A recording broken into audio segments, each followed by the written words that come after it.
This is just a test. This is just a test. No need to panic. Hey, welcome back. If you are a returning viewer, today I'm going to do my first ever book versus movie review, and it is on the book Eileen. Anyway, I saw Eileen this past week in the theaters. I think the big draw actress is Anne Hathaway. Anne Hathaway is in it. If you don't like Anne Hathaway, get out. Just get out of my life. Because I don't understand how anybody can be so neutral about little Miss Hathaway. She's so magnetic, so versatile. It's everything that you want and need in an Oscar winner. So if you are not blown away by Anne Hathaway, do not talk to me. Do not talk to me. We're not friends anymore. But anyway, tangent aside, I'm not one of those book people that's like, oh, the movie's just gonna be automatically bad just because it's it was a book first. I'm not that kind of person. I'm a film lover too. I think I've been a film lover longer than I've been a book lover. So I have absolutely no shame in comparing books to their film adaptations. So if you're one of those people, continue watching and stay tuned for more, because there will be more like this in the future. What is Eileen about? Well, it's about a young girl.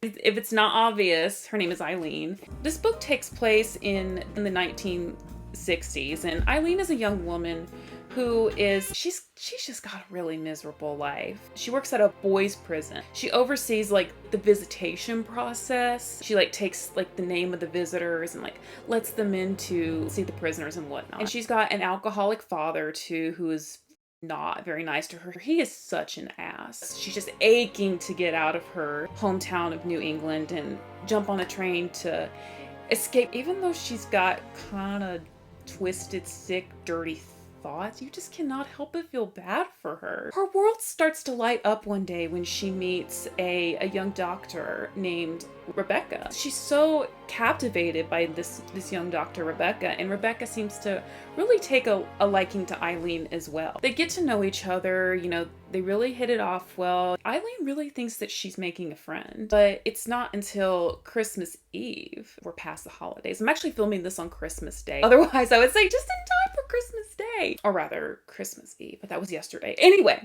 but on Christmas Eve, Rebecca kind of tries to pull her. Sorry, I'm zipping up my fly. My fly was unzipped. She kind of wants to pull her into this scheme that not even somebody as with the fucked up thoughts that Eileen herself could ever imagine doing. What is that scheme?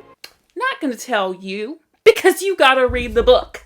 You have to actually read the book to know. I don't condone spoiling. I overall just had really mixed feelings about the book. A, the chapters were really long. Second, the slow burn, the slow build. Just know that if you do want to read Eileen, it's gonna take a while for things to turn. Those are the only downsides of the book, but I think it's an overall good storyline. I wanted to share my thoughts on the film adaptation. I really liked that, the beginning credits and the end credits, it's a 60s picture. Not grainy, but I don't know how to describe it.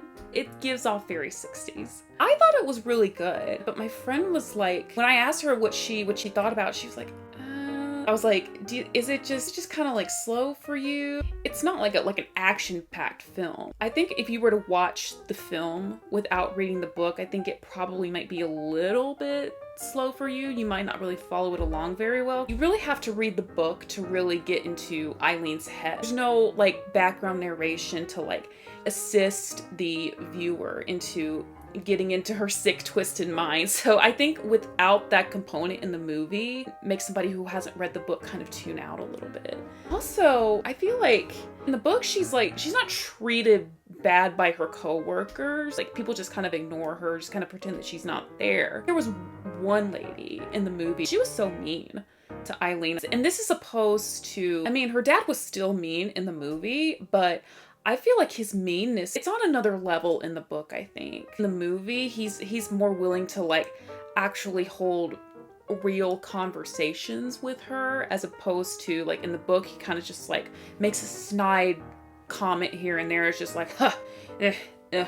So in the movie, it seems that there's kind of there is, what am I saying kind of? There's an age difference between Eileen and Rebecca. Eileen is a bit younger than Rebecca in the movie. But I always thought when I was reading the book, I always thought they were around the same age for some reason. I don't think back then it would have been far-fetched to see a 24-year-old doctor. At least I don't think. I mean, not that I was alive during that time, but I don't know. After I finished reading Eileen, I thought she was kind of like an anti-hero because don't you dare, because of like the sick, twisted thoughts that she's thinking about in the book. She's not a villain. Thoughts are not wrong. I think if you watch the movie, I think Rebecca gives more anti-hero. Also, what I think was very crucial missing from the movie was the presence of Eileen's sister. Very disappointed that the movie didn't show Joni, I think. Was Joni her sister's name? Yeah, I think her name was Joni. I was really disappointed they didn't show the dynamic between her and Eileen. Oh yeah, I was so glad. I was so glad that with the movie, because like, y'all, these have really long chapters in them. They're like a quarter of the book. I'm a chapters girl, and I like to put my bookmark at the end of a chapter, but these chapters are so damn long, y'all! That was a big relief for me to not have to wait for the chapter to be over when watching the movies. It's like, I know I'm gonna be out of here in an hour, and I'm still gonna enjoy the story. This book is like, it's targeted as a thriller, but I really didn't get thriller vibes when I read the book. Like it was just more like dark fiction, at least for the book. The movie, I think, is definitely drama, thriller type. Because like I was actually watching it on screen. When the twist comes, the twist that I'm not gonna tell you, I was just like, yeah, like things are really getting juicy. I did feel that way when I was reading the book. And I definitely was taken by surprise by the twist. It's just like, you gotta wait a little while for the twist to actually come. The film adaptation was great, and I'm definitely gonna watch it again. If you were going to watch the movie, I would recommend that you obviously read the book first. Like I said before, I'm not one of those people who's like, oh, you gotta read the book first, But I mean, it's up to you. But I would definitely recommend reading the book first so that you can just get an idea of what thoughts that Eileen has and like what, kind of makes her who she is. I think that just about wraps it up in a pretty little bow. Make sure that you like and subscribe. And if you have seen the film adaptation to Eileen, let me know what you thought about it. I hope you guys had a very happy holiday, and I will see you in the very next one. Toodles!